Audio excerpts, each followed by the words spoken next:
আসসালামু আলাইকুম বন্ধুহঁত, আপোনালোকৰ খবৰ কেনেকুৱা? আশা কৰিছোঁ আপোনালোকে ভালে আছে। আপোনালোকৰ দোৱা বৰকতত ময়ো ভালে আছোঁ। আৰু এয়া মোৰ পাতিহাঁহৰ পোৱালি প্ৰথমবাৰ আজি পানীত মই দিছোঁ। সিহঁতে গা ধুই আছে। 21 দিনৰ পোৱালি এই চাই আছে, সিহঁতে গা ধুই আছে।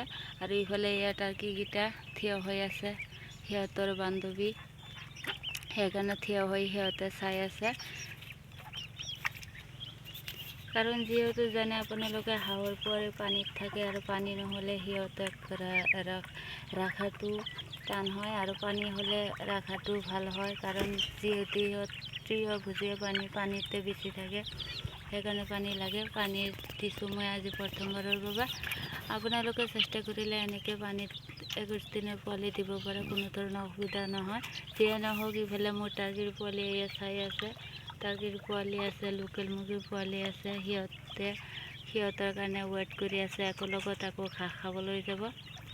এয়া দেখা পাইছে, গোটেইকেইটা আহিছে, লোকেল মুৰ্গীৰ পোৱালি আৰু টাৰ্কিৰ পোৱালি এয়া দেখাই পাই আছে।